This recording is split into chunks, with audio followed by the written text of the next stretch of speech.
So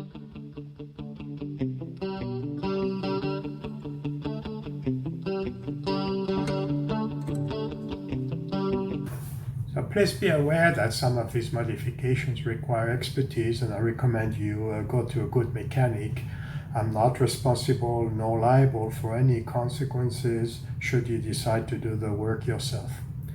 And at this time, I'd like to remind you to please give me a thumbs up and subscribe. It's really appreciated, and it keeps me motivated to support this channel with new videos. So one more thing that was making the bike tiring to ride was the amount of engine vibration transmitted to the handlebar. So I could not even see through the mirrors very clearly. It was all shaky, and the videos on my camera, on my action camera was also shaky. So I resolved that by installing the Motorwork anti-vibration handlebar riser. I didn't need the handlebars to be higher, but the difference is very small. But the main thing is that the amount of vibration decreased tremendously, I would say by at least 80%. So now my videos are much better, my mirrors don't vibrate anymore, and the bike is a lot less tiring to ride, as vibrations are not transmitted to my hands anymore. It also feels quieter, by the way, which was an interesting improvement. So here are the other modifications I did, and that I will show in the video. I trimmed the wheels, the wheel rims with blue tape. I added a second horn, a freeway blaster by Fiam, which is basically low pitch, sounds like a truck or a car horn, but is very loud and gets the attention. I added camera holders. I used waterproof cases that came with my DVR cameras, but I drilled a little hole in them to plug in the USB power.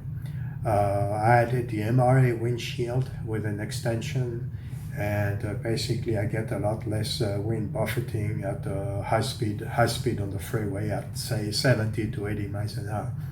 I added the hand guards. I changed the handle grips.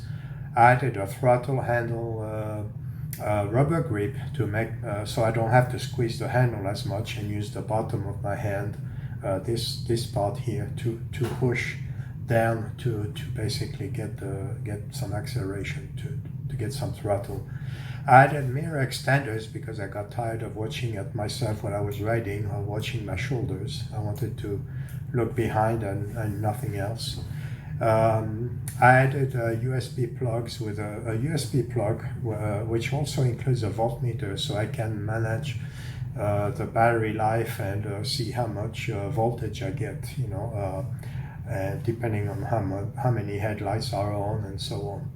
I got stranded once with my battery dead, and if I had had the voltmeter, I would have known that the voltage was too low. I added a GPS mount for my Garmin GPS.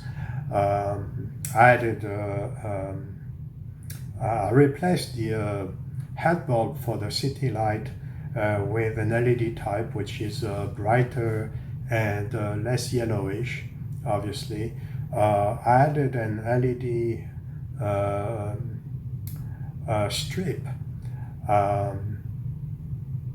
for my stoplight. Basically, it's below the frame all along, and it adds safety. People can see it better from behind. I also added blue LED strips all along the frame above the engine, each side, just for looks, because I like blue. Everything is about blue in this on this bike. I added a Kawasaki relay and auxiliary power plug, which is below the tank. I added a battery tender plug, so I don't have to remove the seat to plug in my battery tender. I just have to plug it in. I put a front fender extender because the front fender is too low in the back and it splashes water on the engine and your feet and the radiator and so on. And I also added a rear wheel hugger. It didn't have one, and obviously you need one, otherwise you splash water on the ignition system and all the electronics and so on, which is not good. I added a magnetic drain plug to attract metal particles just in case there are some, and to avoid clogging up the filter.